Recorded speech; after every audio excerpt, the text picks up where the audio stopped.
Imagine a king who, on the eve of a cataclysmic war that would redraw the map of Europe, was found not in a war room poring over maps, but in his private chamber, lost in the melancholic strains of a flute sonata he had composed himself. This is the central, impossible paradox of Frederick II of Prussia, a man whose soul was split between the delicate world of philosophy, music, and poetry, and the brutal, unforgiving reality of 18th century power politics. He was a self-proclaimed philosopher king, a title he borrowed from Plato's ideal, yet his legacy was forged in the blood and mud of countless battlefields. His life is not merely a royal biography. It is the story of an entire era, the Enlightenment, wrestling with its own contradictions on the grandest possible stage. It is a tale of how a shy, bookish boy, abused and nearly broken by a tyrannical father, would grow to become one of history's most formidable military geniuses, a ruler who transformed a scattered collection of minor German territories into a European superpower almost overnight. This is the story of a man who wrote elegant French essays on the virtues of peace, while simultaneously perfecting the art of war, who corresponded with Voltaire on the nature of God, while ordering his armies to seize a rich province from a young woman who had done him no wrong. To understand Frederick the Great is to understand the very soul of the 1700s, a time of dazzling intellectual light cast against a backdrop of profound, often savage darkness. The Berlin of Frederick's birth in 1712 was a far cry from the glittering capitals of Paris or London. It was the capital of Brandenburg, Prussia, a state that was more a patchwork of disconnected lands than a true kingdom. Its ruler, Frederick William I, known as the Soldier King, cared for nothing but his army, the famed Prussian army, and his treasury. He was a man of brutal pragmatism, his mind filled with drill commands and budget sheets, and he saw his sensitive, artistic son as a personal affront to everything he held dear. Young Fritz, as he was called, preferred the company of his mother, Sophia Dorothea of Hanover, and her circle of cultured friends. He learned to play the flute with a passion, devoured the works of French philosophers like Bayle and Montesquieu, and dreamed of a life dedicated to the arts and letters. His father viewed these pursuits as effeminate, weak, and utterly useless. The conflict between them was not just a family squabble, it was a clash of two irreconcilable worlds. The Soldier King's rage was legendary and terrifying. He would fly into violent fits of anger at the slightest sign of his son's softness, subjecting him to public humiliations, beatings, and a regime of harsh military discipline designed to crush his spirit. The most traumatic event of Frederick's youth was the Cotta affair. His close friend and probable lover, Hans Hermann von Cotta, was an officer who shared his disdain for the court's militarism. When the two young men plotted to flee Prussia for England, they were caught. The enraged king sentenced Cotta to death. In a scene of unimaginable cruelty, the 19-year-old Frederick was forced to watch from a window as his friend was beheaded in the courtyard below. The experience left an indelible scar on his psyche, teaching him a brutal lesson. In the world of absolute monarchy, there was no room for weakness, sentimentality, or personal desire. Survival demanded a mask, a hard shell of iron will that could withstand any blow. From that moment on, the poet and the philosopher went into hiding, waiting for their time to re-emerge, while the soldier and the king began their grim apprenticeship. Frederick's eventual accession to the throne in 1740, at the age of 28, was met with widespread skepticism across Europe.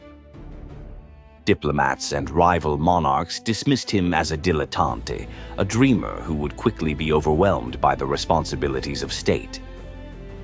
They expected him to be a puppet, easily manipulated by his ministers or crushed by his powerful neighbors. They could not have been more wrong. Within months of his father's death, Frederick executed a move of breathtaking audacity that announced his arrival on the world stage with the force of a thunderclap. The pretext was the contested succession of Maria Theresa to the Habsburg throne following the death of her father, Emperor Charles VI. While other powers debated treaties and legalities, Frederick saw only opportunity. The rich province of Silesia, a Habsburg possession, lay just beyond his eastern border. It was wealthy, populous, and industrially advanced, everything his own Spartan kingdom lacked. In a masterstroke of realpolitik that would define his reign, he invaded Silesia without a formal declaration of war. This act of naked aggression, which he later justified with cold, logical arguments about raison d'etat, or the reason of state, shocked the courts of Europe. It was the opening gambit of the War of the Austrian Succession, a sprawling, continent-wide conflict that would last for 8 years. But for Frederick, it was a personal test. He was no longer the boy who watched his friend die. He was now the commander-in-chief of the finest army in Europe, an army his father had built for him. At the Battle of Mollwitz in 1741, his first major engagement, his inexperience nearly cost him the victory. Misreading the flow of the battle, he was persuaded to flee the field, believing all was lost. Yet, in his absence, his superbly drilled infantry, the backbone of the Prussian military machine, held firm and ultimately won the day. The lesson was clear. His personal courage was less important than the system his father had created. He would never again leave a battlefield prematurely. He immersed himself in the science of war, studying the campaigns of past masters like Marlborough and Prince Eugene, and developing his own theories of rapid movement, decisive action, and the oblique order, a tactic of concentrating overwhelming force on a single enemy flank. His victories at Chotusitz and Hohenfriedberg were not just triumphs of arms, they were demonstrations of his genius, proving to a stunned Europe that the flute player of Sanssouci was also a military commander of the first rank. His success in the First Silesian War forced Austria to cede the province to him in the Treaty of Breslau. It was an astonishing achievement. In just 2 years, he had increased his kingdom's territory and population by 1/3, securing its place among the great powers. But this success was a poisoned chalice. It made him a pariah. Maria Theresa, the young Habsburg empress, would never forgive the theft of her land. She spent the next decade weaving a vast diplomatic web, her famous diplomatic revolution that turned old enemies into allies, all with one goal: to isolate Prussia and take back Silesia. Frederick, ever the pragmatist, understood that his position was precarious. He knew that his initial victory was a product of surprise and Austrian unpreparedness. Now the entire continent was awake to the Prussian threat. He responded by becoming a master of diplomacy himself, playing the great powers off against each other with a cynicism that matched his military aggression. He signed a treaty with his former enemy, Britain, and then, in a move that stunned the world, formed an alliance with his traditional foe, France. This new alignment set the stage for the 7 Years' War, a global conflict that would become known in Europe as the Third Silesian War. This time, Frederick was not the aggressor, but the defender, facing a coalition of Austria, Russia, France, and Sweden, a ring of enemies that sought his total annihilation. The odds were impossible. Prussia was outnumbered by more than 3-1. The survival of his state, his life's work, hung by a thread. The early years of the war were a desperate struggle for survival. He won brilliant victories at Rossbach against the French and Leuthen against the Austrians, battles that are still studied in military academies for their tactical perfection. At Leuthen, his use of the oblique order allowed his 36,000 men to defeat an Austrian army of over 60,000. These victories bought him time, but they could not change the fundamental arithmetic of his situation. By 1759, the tide had turned decisively against him. The crushing defeat at Kunersdorf at the hands of the Russians left his army shattered. Berlin itself was occupied by enemy troops. In his darkest hour, isolated and seemingly defeated, Frederick contemplated suicide, keeping a vial of poison sewn into his coat. He wrote that he was at the end of his tether. It was at this precise moment of utter despair that fortune, or what he would later call the miracle of the House of Brandenburg, intervened. The Russian Empress Elizabeth died, and her successor, Peter III, was an ardent admirer of Frederick. He immediately withdrew Russia from the war and even offered his troops to Prussia. This sudden, inexplicable reprieve gave Frederick the breathing room he needed to rebuild his forces and fight on. The war dragged on for several more years, ending in a stalemate that confirmed his possession of Silesia. He had survived against all odds, but his kingdom was left devastated, its population decimated, its fields barren. The philosopher king had saved his state through a combination of military genius, iron will, and sheer blind luck. He had saved his kingdom from annihilation, but the cost was almost beyond measure. The Prussia that emerged from the 7 Years' War in 1763 was a land of ghosts and ruins. Its population had been decimated by years of relentless warfare, its economy was in shambles, and its once proud cities lay in rubble. The man who returned to Berlin was not the same young king who had marched off to war with such confidence 2 decades earlier. His face was lined with care, his body bent from the weight of constant command, and his spirit, though unbroken, was deeply scarred. He was now 51 years old, and he had spent nearly a quarter of his life on the battlefield. Yet the war's end did not mark a retirement into the peaceful life of a philosopher he had once dreamed of. Instead, it marked the beginning of a new, even more demanding phase of his reign, the task of rebuilding.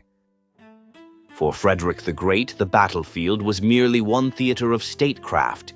The true test of a monarch, he believed, was his ability to govern, to create a prosperous and orderly society from the ashes of conflict.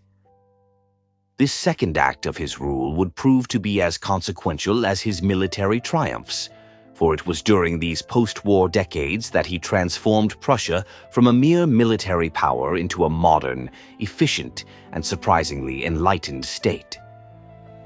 He became, in essence, the chief administrator of his own kingdom, a tireless bureaucrat whose desk was his new command post, and whose weapons were laws, decrees, and economic policies.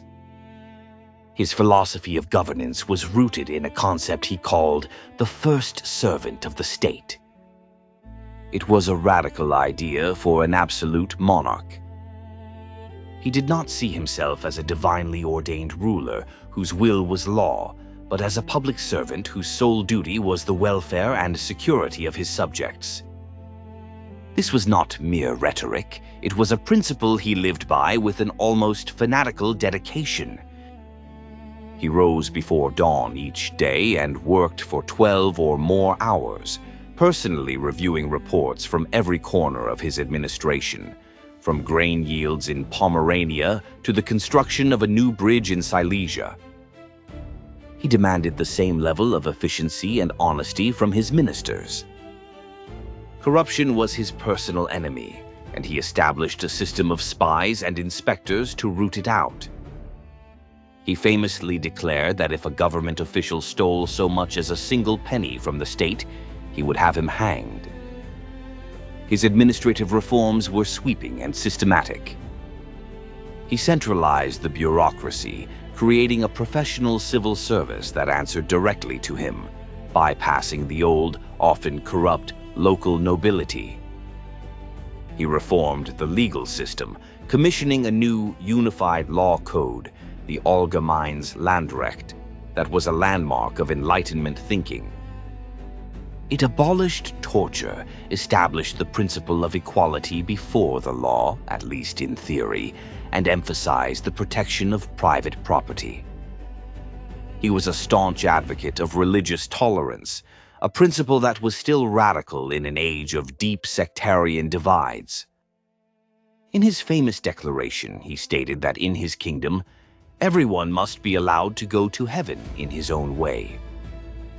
He welcomed persecuted religious minorities, Jesuits after their order was suppressed, Catholics in his predominantly Protestant lands, and Jews, though his policies toward them were often contradictory and restrictive. This policy of tolerance was not just a moral stance, it was a pragmatic one. He knew that a diverse population of skilled workers, merchants, and intellectuals would be a vital asset in rebuilding his shattered economy. His economic policies were equally ambitious and interventionist. He was a mercantilist at heart, believing that a nation's wealth was measured by its population and its productive capacity. To this end, he launched a massive program of internal colonization. He invited tens of thousands of immigrants from across Europe, Protestants from Salzburg, Catholics from the Palatinate, French Huguenots, to settle in the depopulated lands of East Prussia and Pomerania. He provided them with free land, seed, livestock, and tax exemptions to encourage them to build new farms and villages. He drained vast swamps to create arable land, a project that was both an engineering feat and a symbol of his desire to impose human reason and order on a chaotic natural world. He promoted new agricultural techniques, introducing the potato, a crop initially met with suspicion by his peasants, as a staple food to prevent future famines. He invested heavily in industry, establishing state-owned factories for silk, porcelain, and armaments, and offering subsidies and monopolies to private entrepreneurs. His goal was to make Prussia economically self-sufficient, a fortress of productivity that could withstand any future siege. He micromanaged the economy with the same attention to detail he had once given to his army's drill formations. He would personally review the accounts of state monopolies and dictate the price of grain in the capital. This level of control was both his strength and his weakness. It ensured efficiency, but also created a system that was utterly dependent on his personal energy and genius. Yet, for all his progressive reforms, Frederick's state was built on a profound and unyielding contradiction. At its heart was the very institution he had inherited from his father, the army. The Prussian state was, in many ways, a civilian apparatus designed to support and sustain its military. The taxes he collected from his rebuilt economy flowed directly into the treasury to maintain his standing army, which remained one of the largest in Europe relative to its population. The Junkers, the Prussian landed aristocracy whom he had bypassed in his civil administration, were still the backbone of his officer corps. He needed them to lead his soldiers, and in return he protected their social and economic privileges, including their near-feudal control over the peasantry. This is where the limits of his Enlightenment ideals became starkly apparent. While he wrote eloquent essays on the dignity of man and the evils of serfdom, he did little to dismantle the system of bondage that kept the majority of his rural population tied to the land. He saw the peasant as a resource for the state, a source of tax revenue and army recruits, but not as a citizen with inherent rights. His vision of progress was top-down, rational, and utilitarian. He wanted a prosperous, orderly, and powerful state, but he did not envision a society of free and equal individuals. His was an enlightenment of the mind, not of the masses. He corresponded with the greatest thinkers of his age, turning his palace at Sanssouci into a salon of intellectual brilliance. But the fruits of that brilliance were to be applied by him for the benefit of his state, not shared with his people as a path to their own liberation. This duality defined his legacy, the liberator of thought who was the jailer of his own subjects' social freedom. His relationship with the intellectual giant of the age, Voltaire, perfectly encapsulates this paradox. Their friendship was one of the most famous and ultimately most toxic of the 18th century. They began as mutual admirers, two brilliant minds drawn together by their shared love of reason, wit, and disdain for religious dogma. Voltaire saw in Frederick the living embodiment of his ideal of the philosopher king, a monarch who would use his power to enact the principles of the Enlightenment. Frederick, in turn, was flattered by the attention of the most famous writer in Europe and saw Voltaire as a valuable asset to his court's prestige. He invited the Frenchman to live at Sanssouci, where they spent hours debating philosophy, literature, and politics. But the reality of living with an absolute monarch soon soured the relationship. Voltaire, a man of immense ego and sharp tongue, chafed under the constraints of court life. He found Frederick to be vain, domineering, and at times petty. Frederick, for his part, grew frustrated with Voltaire's constant demands, his financial scheming, and his tendency to mock his poetry. The friendship descended into a bitter feud, filled with public insults, lawsuits, and mutual recriminations. The rupture was total and humiliating for both men. For Voltaire, it was a painful lesson that the ideal of the philosopher king was a dangerous illusion. Real power, even in the hands of an intelligent man, corrupted and compromised. For Frederick, it was a confirmation of his deepest cynicism, that even the greatest minds were flawed, selfish, and ultimately unreliable. After Voltaire's departure, Frederick's engagement with the wider republic of letters became more distant and guarded. He continued to write and publish, but his tone grew more pessimistic, more focused on the harsh necessities of power. The dream of a harmonious union between philosophy and kingship had died at Sanssouci, leaving behind only the cold, hard logic of the state. The palace of Sanssouci, perched on a gentle slope in Potsdam, was Frederick's true sanctuary, the physical manifestation of his inner world. Its name, meaning "without a care," was a poignant, almost ironic declaration of the peace he so desperately sought but could never fully attain. Built to his own design in the delicate Rococo style he adored, it was a small, intimate villa, a stark contrast to the imposing, militaristic grandeur of the Berlin City Palace. Here, away from the clamor of court and the burdens of state, he could be Fritz once more, the flautist, the poet, the philosopher.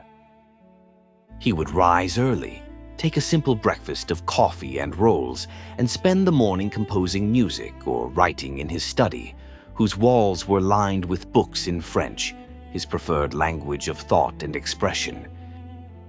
In the afternoons, he would walk through his terraced vineyards, tending to his plants with a personal, almost obsessive care. He surrounded himself not with fawning courtiers, but with his beloved greyhounds, who were his constant companions and, in his later years, his only true confidants. He had them buried at his feet in the garden, a silent testament to a loyalty he found lacking in human relationships. This carefully constructed world of aesthetic refinement and intellectual solitude was his refuge from a life that had been defined by conflict, betrayal, and the crushing weight of responsibility. Yet, even within these peaceful walls, the king could not escape the ghosts of his past or the relentless demands of his present. His personal life was a landscape of profound isolation. His marriage to Elizabeth Christine of Brunswick-Bevern, arranged by his father for political reasons, was a loveless union from the start. He saw her as a necessary duty, a means to secure the succession, but nothing more. He provided for her generously, granting her her own palaces and a comfortable income, but he banished her from his life and his court. They lived separate existences for over 40 years, meeting only on rare, formal occasions. He had no children with her, and the question of his sexuality has been a subject of historical debate for centuries.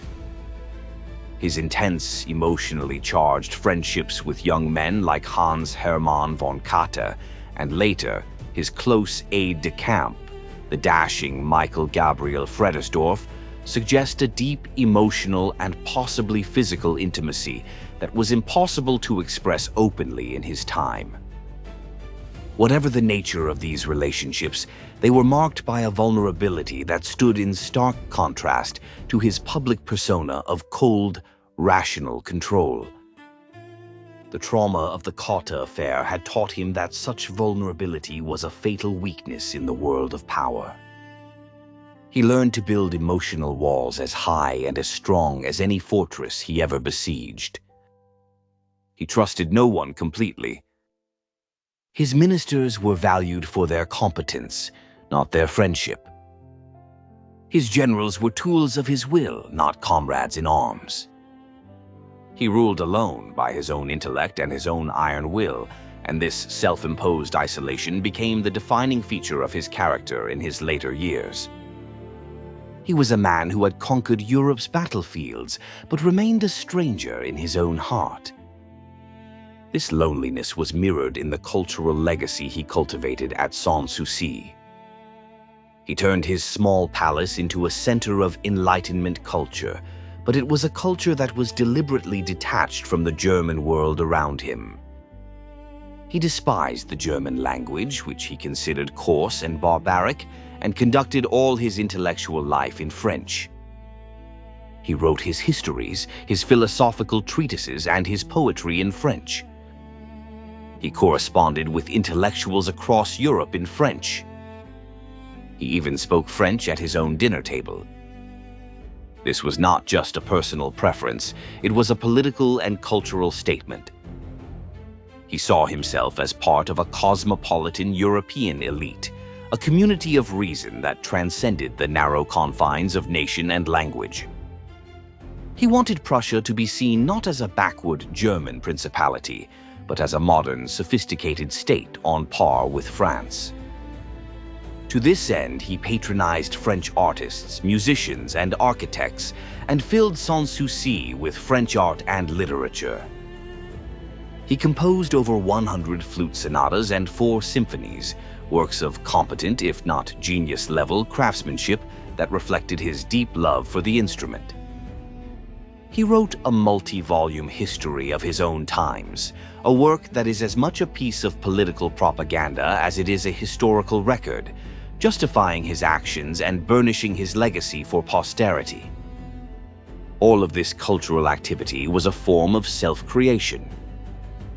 He was not just building a kingdom, he was building a myth of the rational, enlightened monarch who stood above the petty squabbles of his age. But this myth was built on a foundation of exclusion. By rejecting his own native culture, he created a gulf between himself and the vast majority of his subjects who spoke German, practiced traditional folk customs, and lived lives far removed from the refined salons of Potsdam. He was a king for his state, but not truly of his people. As the decades passed, the old warrior grew increasingly weary and disillusioned. The final years of his reign were marked by a series of foreign policy setbacks that chipped away at his hard-won reputation. The War of the Bavarian Succession, a brief and largely bloodless conflict in the 1770s, was a strategic failure that exposed the limits of Prussian power. More significantly, he played a key role in the first partition of Poland in 1772, a cynical land grab that he himself admitted was a violation of international law and justice. He needed to connect his scattered territories, and the rich lands of Polish Royal Prussia offered the perfect corridor. Along with Russia and Austria, he carved up a sovereign nation, extinguishing its independence for over a century. This act of realpolitik, devoid of any moral justification, stands as a dark stain on his legacy, a stark reminder that his commitment to Enlightenment principles ended where the interests of the Prussian state began. He had saved his kingdom through war, rebuilt it through reform, and now he was expanding it through the cold, calculated dismemberment of a weaker neighbor. The philosopher king had become a geopolitical predator. He knew it, and it seemed to weigh heavily on him. In his writings from this period, his tone grows darker, more pessimistic. He speaks of the vanity of human ambition, the futility of glory, and the inevitability of death. He had achieved everything he had set out to do. Silesia was his. Prussia was a great power. His administrative machine was running smoothly. But the victory felt hollow. The cost had been too high, both for his kingdom and for his own soul. He spent his last years as a ghost, haunting his own creation, a solitary figure wandering the halls of Sanssouci, his body failing, his mind still sharp but filled with a quiet, unspoken regret. When he died in 1796 at the age of 74, he left behind a state that was stronger, richer, and more respected than he had found it. But he also left behind a legacy that was as complex and contradictory as the man himself, a legacy that would shape the destiny of Germany for the next 2 centuries. His body was laid to rest not in the grand Hohenzollern crypt in Berlin, as tradition demanded, but in a simple tomb on the terrace of Sanssouci among his beloved greyhounds.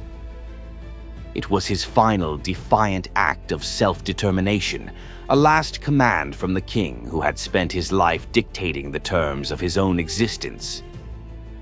He had written his own epitaph long before. He was a king who loved the arts, cherished his soldiers, and made his people happy.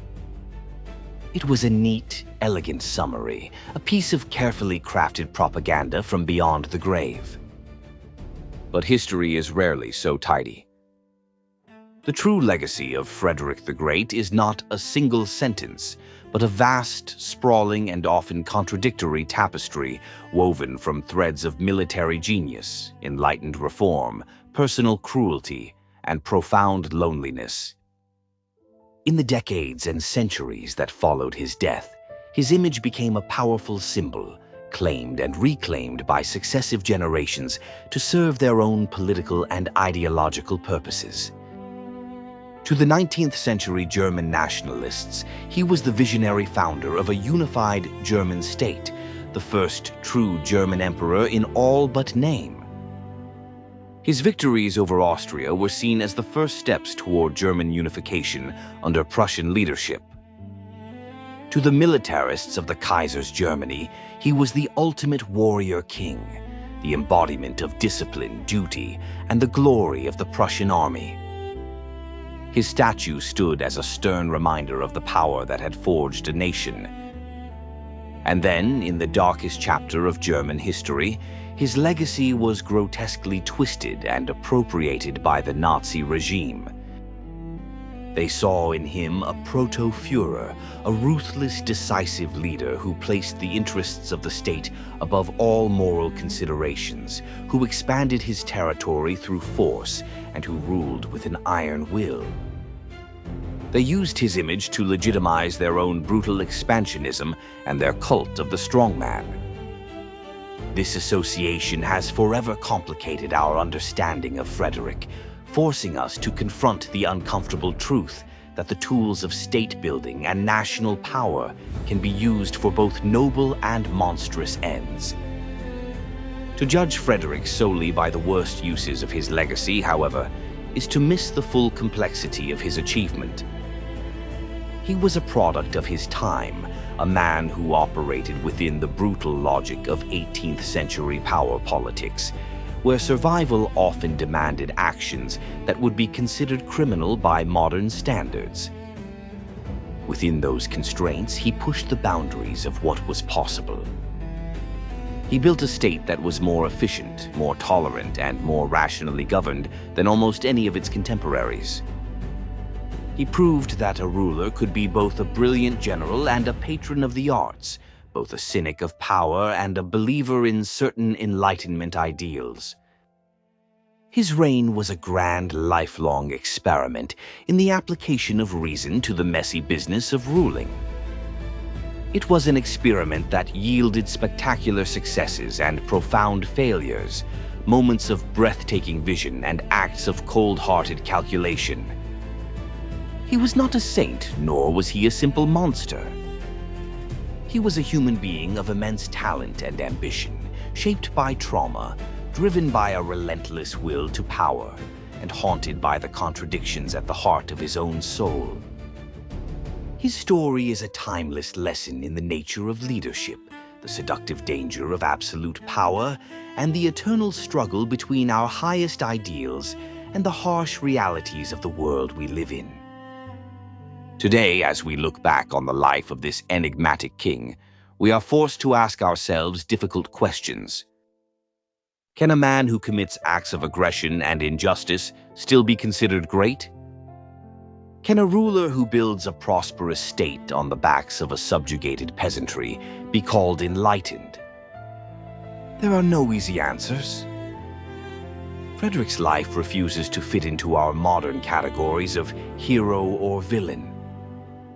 He exists in the gray area in between, a figure of immense historical importance whose legacy is a mirror, reflecting our own values and anxieties about power, morality, and progress. His story is not just a relic of the past, it is a living conversation about the kind of world we want to build and the price we are willing to pay for it. From the blood-soaked fields of Silesia to the quiet, vine-covered terraces of Sanssouci, his journey encompasses the full spectrum of the human experience, the capacity for creation and destruction, for love and cruelty, for soaring intellectual ambition and crushing personal isolation. To study Frederick the Great is to grapple with the fundamental paradoxes of history itself. If you have been captivated by this deep dive into the life of one of history's most complex and consequential figures, you are not alone. The story of Frederick the Great is a gateway into the entire world of the 18th century, a time of revolution, enlightenment, and empire that shaped our modern world in ways we are still unraveling. Our channel is dedicated to exploring these grand narratives, to peeling back the layers of myth and legend, to uncover the raw, human truths beneath. We spend hundreds of hours researching, writing, and crafting these long-form documentaries to bring you not just facts, but a profound understanding of the forces that have shaped our past and continue to shape our present. If you value this kind of in-depth, thoughtful, and meticulously researched content, we have a simple request. Subscribe to our channel and hit the notification bell. By doing so, you ensure that you never miss another of our epic historical journeys, and you directly support our mission to create the highest quality documentary content on YouTube. Your subscription is the fuel that allows us to keep delving into the archives, to keep telling these incredible stories, and to keep bringing history to life in a way that is both intellectually rigorous and deeply engaging. Join our community of history lovers And together, let's continue to explore the fascinating, complex, and often surprising story of humanity. Thank you for watching.